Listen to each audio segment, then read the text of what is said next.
and welcome back to the Digital Access Show. Today's guest is someone I've been wanting to interview for a while. He is an assistive technology trainer. Now, I've heard about him through the owner of Digital Access Solutions, Mark Muscat, and I've talked to him myself a little bit, and I thought what Adam's got to say is important, and I thought I'd share it with all of you guys. Adam Morris, thank you. Welcome. Thanks very much, Narelle. Thanks for giving me the opportunity of being on the show. Adam, tell me a bit about yourself. What is your background? Where do you come from? Okay, I was born in Canberra. Currently live on the mid-north coast of New South Wales. Yeah. I'm currently working for a disability employment agency, as well as doing the adaptive technology training that I do, on the side. It was until I got the job there that was one of my main forms of income, but now it's becoming a little bit less that I've got a full-time job. Yeah. And I was in 2019, I was the recipient of the Blind Australian of the Year award.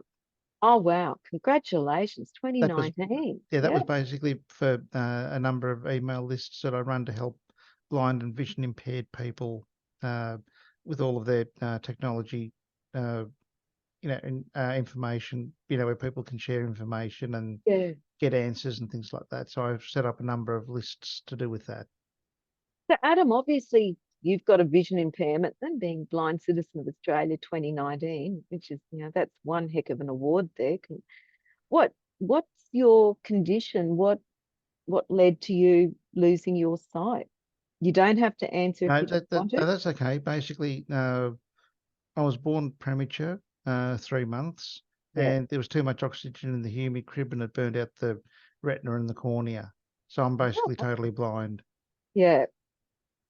So has it held you back? Not at all, no.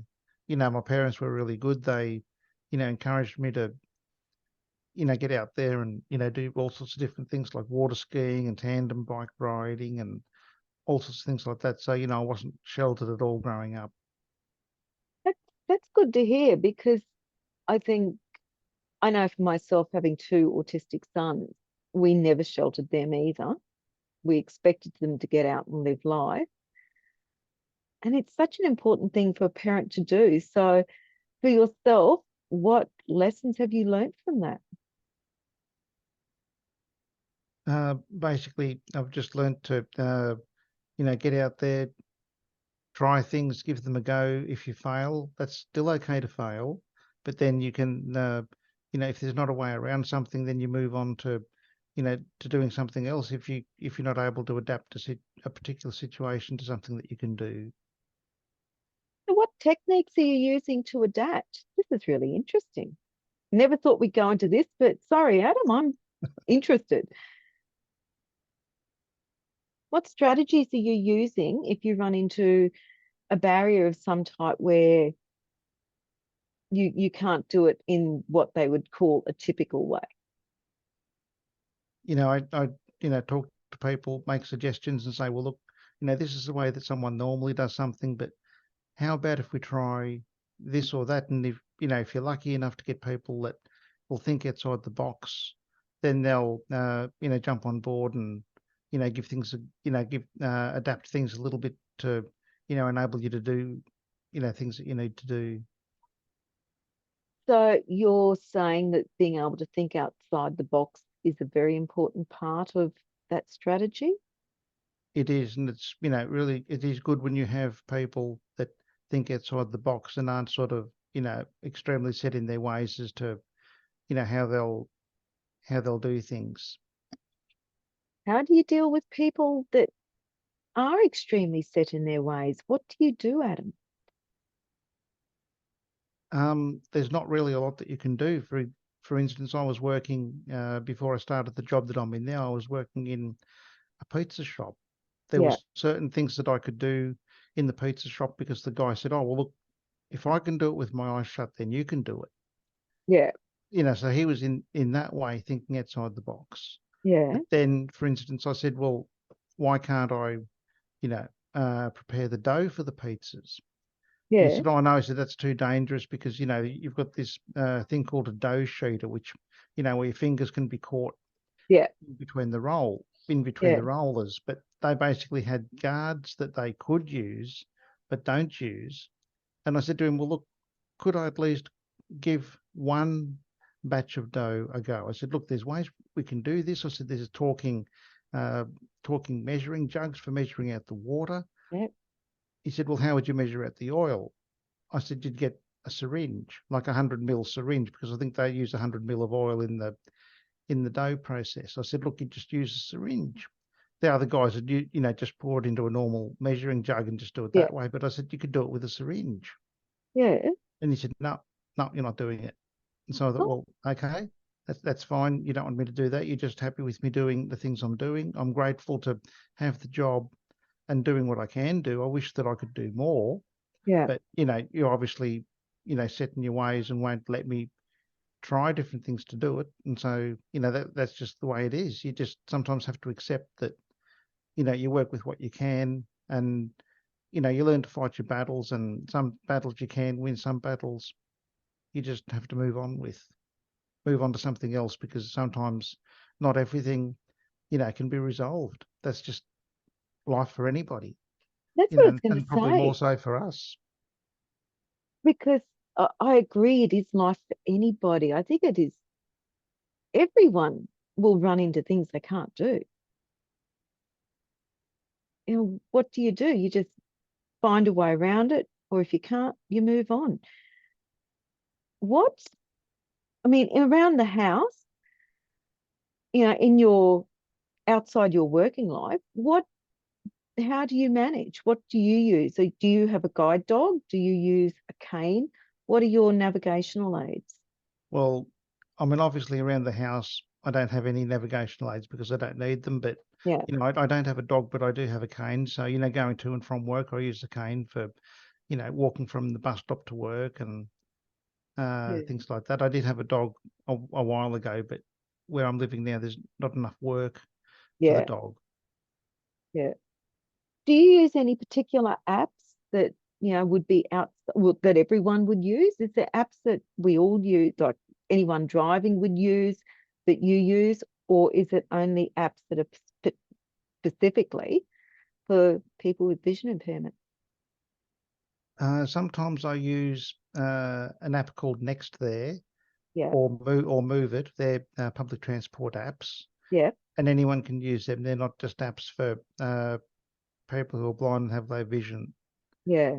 No, they're there for anyone can use them for public transport. Okay. Yep. What barriers then do you find, in your work life, Adam? What are the barriers that you struggle with daily?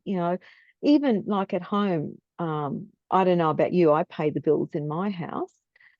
My husband does the shopping because obviously being vision impaired, shopping can be a bit more interesting at times.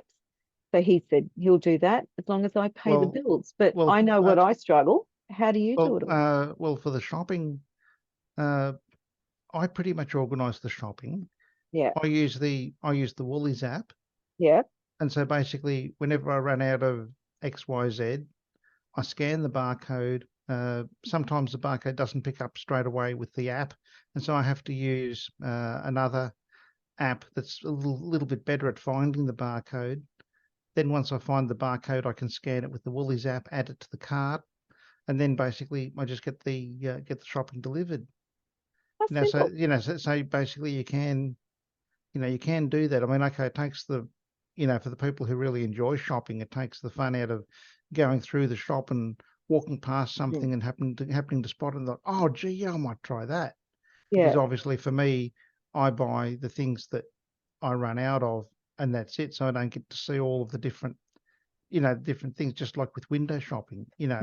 Been totally blind, I don't do window shopping. If I go into a shop, I go into a shop to buy XYZ, not to look around at all the other different things in the shop to think, oh, gee, well, yeah, I might need that, I might need that, or I might need whatever else. So I Yeah. guess in some ways there's an advantage to it, because if I could see, I'd probably be buying a lot more different things, not so much in the food food shops, but maybe in the tech shops like JB Yeah, Hi-Fi and places like that.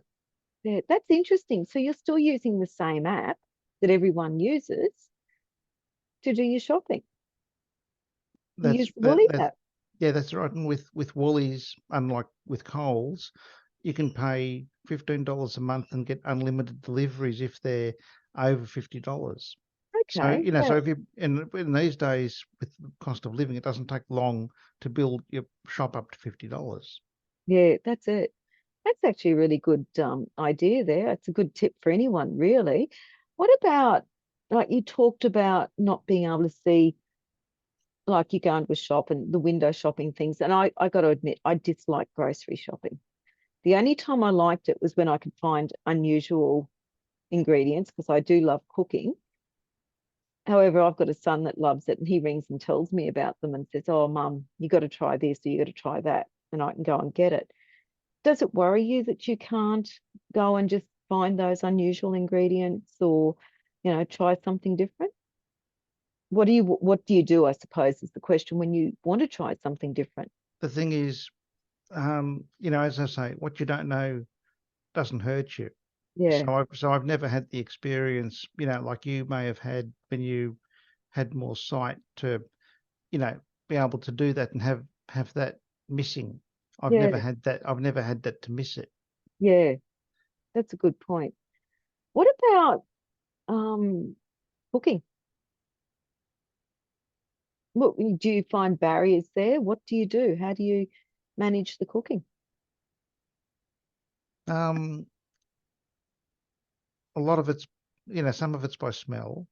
Yeah, I'm not a particularly adventurous cook. What I cook, fairly well. yeah, So basically with a lot of it, say with grilling meat and things like that, you can tell by time and by smell yeah. as to whether it's cooked or cooked or not.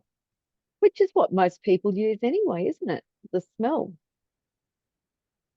a Yeah, taste, or and they do use sight as well because sometimes I'll say to my wife, "Oh, can you come and check whatever it is just to see that yeah, it's cooked properly, like to see that there's no blood yeah, running out of it or yeah. whatever and we can't tell that.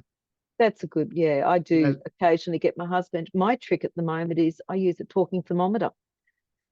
And my son, being a chef, taught me the temperature. And the yeah. moment it hits that temperature, I just, oh, she's cooked. Mm. It's, the tools are there, aren't they, for us Oh, in the that kitchen? and as someone or as a few people have said over the last few years, and as bad as it sounds, now is the best time to be blind, as opposed to 15, 20 years ago or 40 years ago or whatever, when there weren't the technology tools and things that there are around now. I agree. I actually consider myself very lucky because I've lost my sight, compared to you only very recently. It's only been 16 years for me. And the tools that are there, I've never had to worry about the things that you would have had to deal with because the tools were always there for me. So I'm very lucky that way. What about at work, Adam? How do you handle the work, the social aspect, the work aspects on a computer, the accessibility, the even just navigating to work, navigating around offices? How do you handle all of that? Navigating to and from work is fairly easy. Yeah, I mean, I know that if I was sighted, I could just hop off the bus, walk up to the roundabout, cross over the roundabout, and walk down the street to work. yeah, But for me, I have to, uh, go down a different street to the traffic lights and then come back. So I'm more or less doing nearly, pretty much a huge circle to get back to that roundabout yeah, because obviously roundabouts aren't safe for blind people to cross at. Whereas yeah, if I was fully sighted, it might take a minute or two to cross it, but then you can just, jump across the road and be done with it. So, it does take us longer to travel places sometimes. And sometimes yeah, we just have to accept that, you know, you do have to go a roundabout way, that you can't, take the shortest way because the shortest way may not be the safest way. yeah, And as far as navigating around the office, it's a small office that I'm in. So, I actually have one cane that I take to work with me, which is the normal aluminium cane. Then I've Yeah. got a little telescopic one, which I use when I'm actually inside the building, because as someone said to me years ago, the smaller telescopic canes in an office situation make less noise.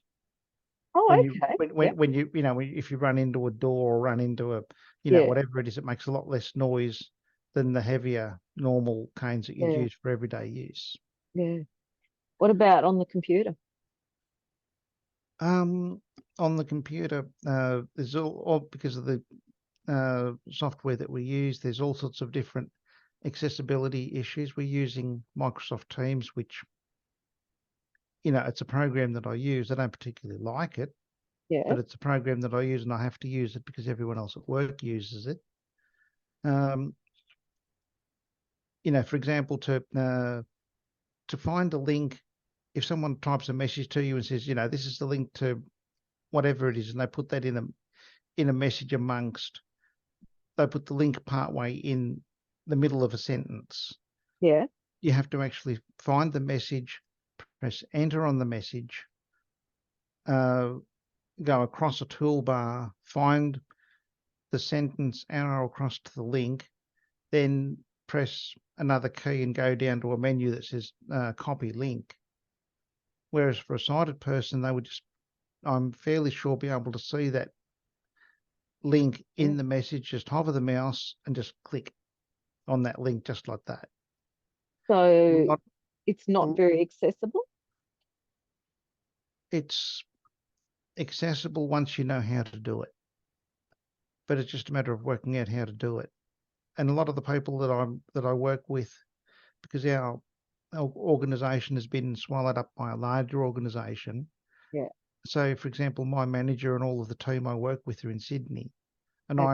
I'm near Coffs Harbour, so I'll probably never end up meeting the other people that I'm going to be working with. But they Yeah. use a lot of emojis and GIFs and things like that, in their messages.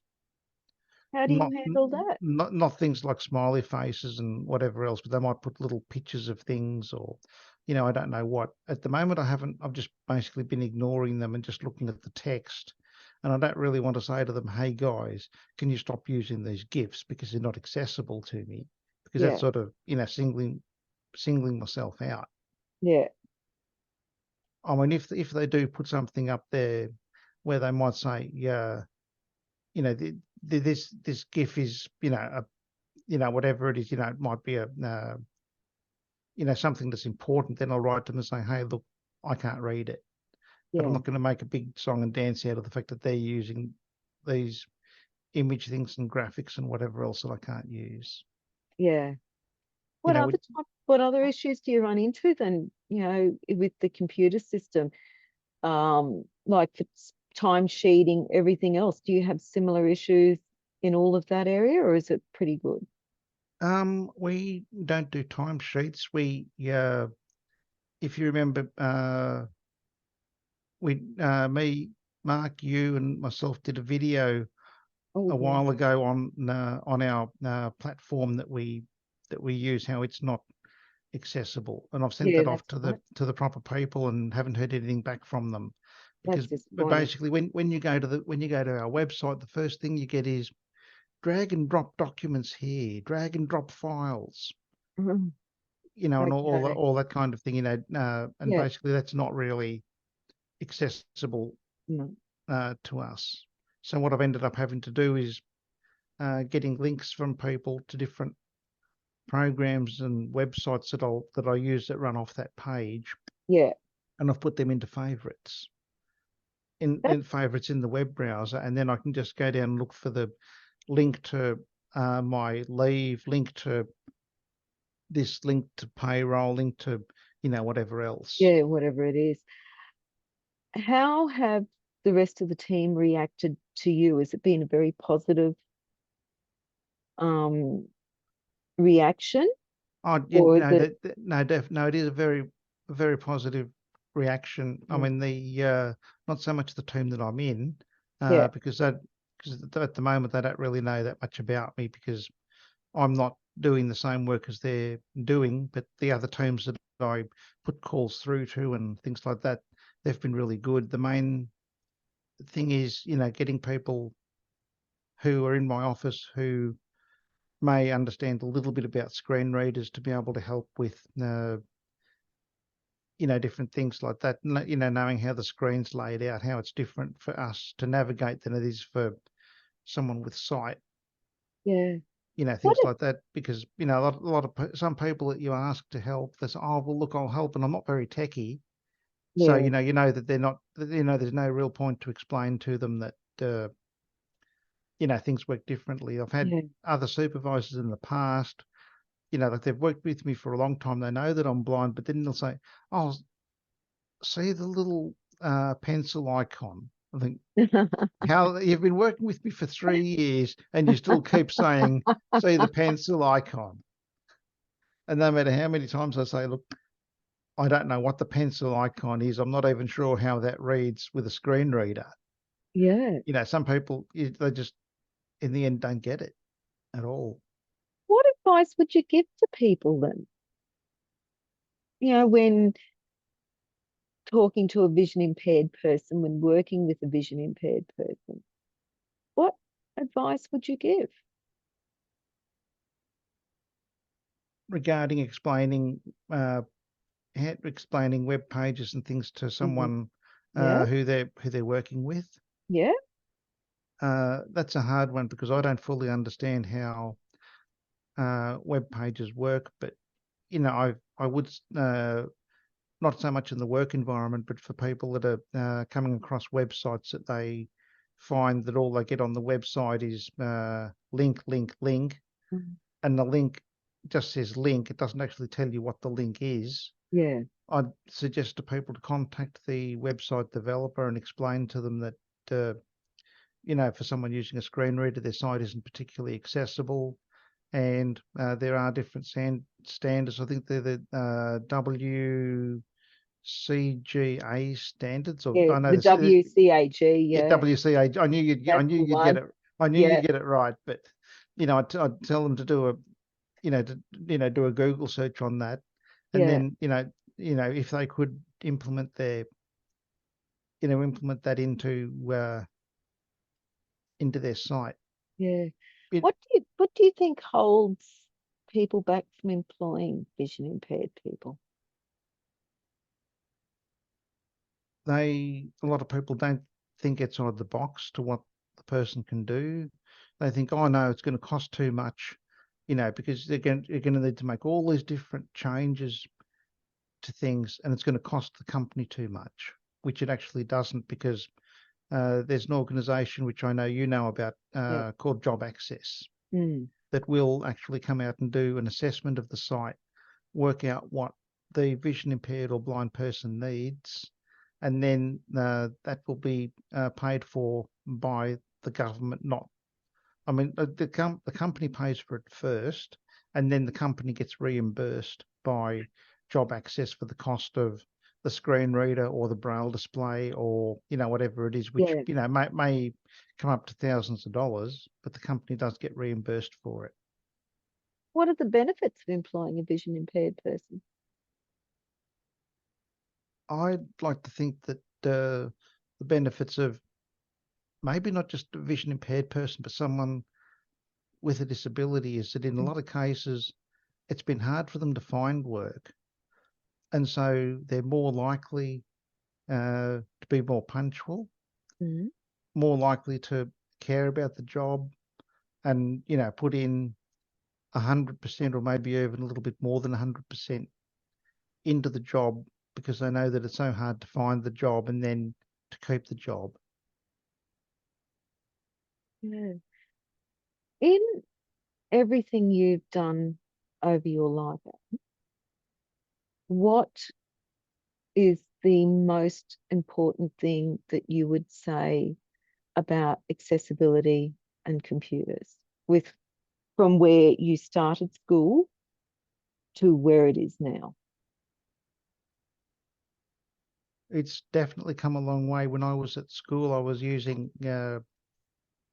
basically a talking typewriter. Yeah. So obviously that took a lot of work. it was a very big, huge thing. It wasn't really portable, Yeah. and I was using something called a braille to print, which was, and now it would be a very outdated device, but it would print out whatever you wrote on the Perkins Brailler, which Okay. Yeah. which enabled me when I was working for when it was telecom back in the day before it changed to Telstra. I was able to print out all of my uh, call logs when I was putting people through to long distance calls. I'd have to write all of that down on the Braille machine, Yeah. and then it could be printed out. Yeah. Whereas Uh, today, it's just, whereas today, you'd probably just put it in an Excel spreadsheet, upload it to a server, and whoever needed to look at it on the server would look at it. Whereas before, that information would be put into those printed pages would be put into a book and filed away, yeah. somewhere, because the other people that were working with me way back then in the late 80s were writing it all into a book. Yeah. Whereas now, I think they'd probably be doing, something like that spreadsheet that, Mm. we'd probably all work on a spreadsheet that would be loaded up and everyone could see the spreadsheet, everyone could be making changes and working collaboratively with it and that sort of thing. So technology's definitely come a long way, and things are a lot more usable and a lot more accessible than what they were Is there a long way to when I go? first started. Oh, yeah, there's definitely a long way to go. Yeah. So the Microsoft Teams issue is a classic. What else? Um, Website accessibility, as I was saying before Yeah. about links. But I'm not sure whether I got to finish that, but I'd suggest people contact their the web developer of a site where it just says link, link, link, and Yeah. tell them to look at putting alt tags in, because that will actually put a label that would be read by the screen reader, which would say link to uh, to this page or link to that page, or for example buttons. People don't put text on buttons. They might put a graphic on a Yeah. button but not text. So when you're navigating with your screen reader, or for example with your mobile phone, it'll just say button, and you think, what does button do? Whereas if it said end button or back button or next page button, whatever the label Yeah. might be, that they just put the label on the button instead of just doing a little pretty graphic that might look really nice for sighted people.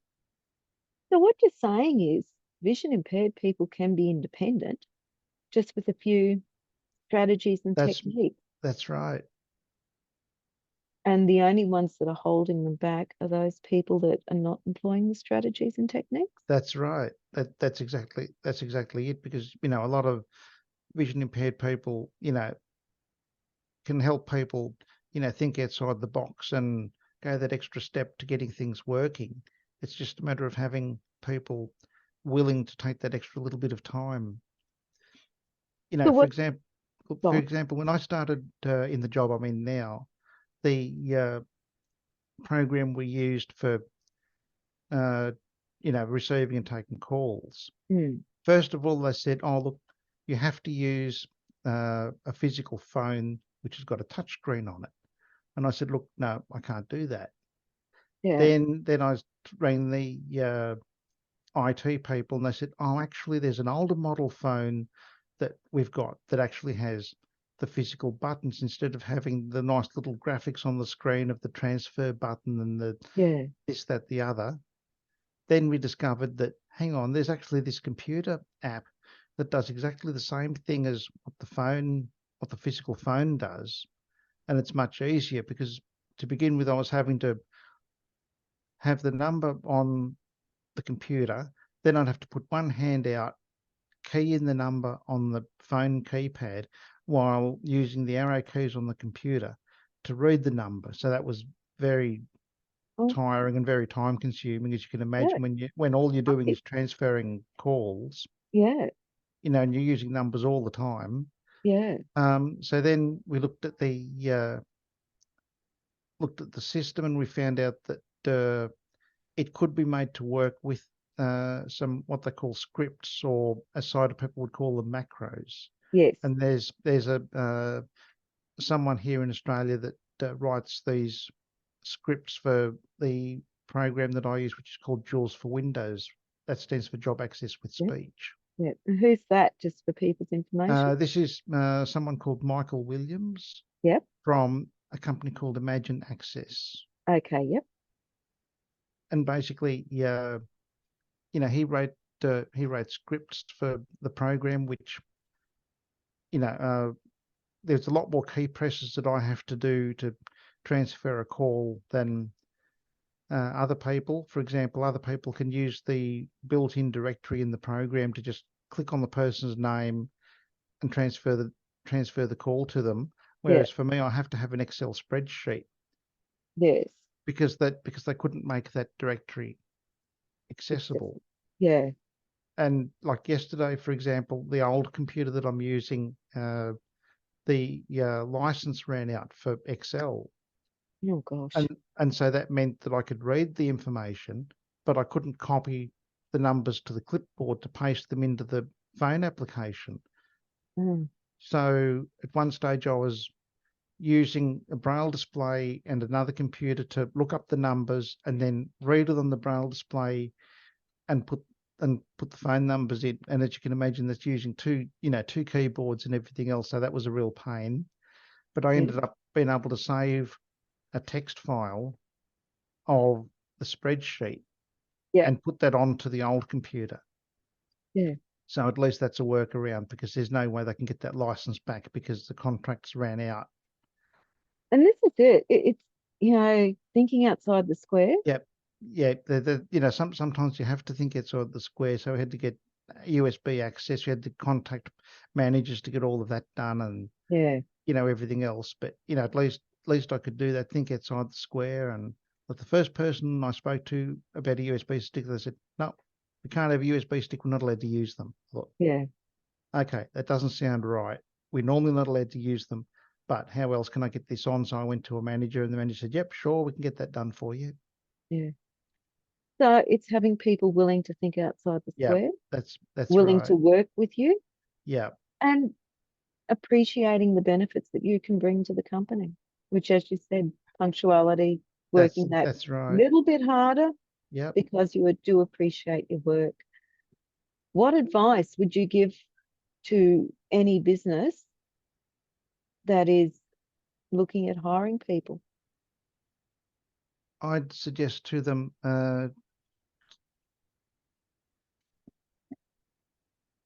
yeah, sorry Yeah. about that. My headset was just saying auto shutdown disabled, so I just had to fix that. Basically, Yeah.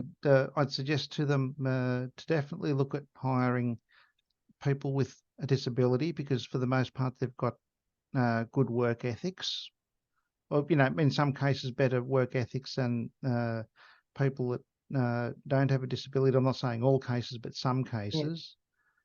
And basically, be prepared to put in a little bit of effort, in a little bit of time, a little bit of extra time, extra effort to teaching someone something, because in the end it will work out. Because in the beginning, with those making those calls and things, I was dropping calls were hanging up and all the rest of it. And Yeah. I just said, look, no, I can't do this. And someone said, no, look, just wait a while, just keep going with it, don't worry about the calls dropping out, just we'll see if we can Yeah. work a way around it. And in the end, we did work ways around it. And you're happy and you're loving life Yep, that's right. and loving your job. Definitely. Yeah. Adam, I can't thank you enough for coming on and having a chat with us today on the Digital Access Show. Just the input you've given is valuable.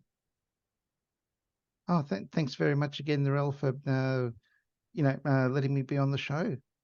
And hopefully, some of the advice that I've given may help either employers or people who are looking for work, get together. Yeah. Adam, how can people contact you if they want to discuss more about it with you? Okay, I'll give my email address and phone number. Yeah. So the email address is info@at-training.com.au. and phone number is 0414 43 1105. Adam, thank you. It's been great to have a chat. No trouble. Thanks, Narelle.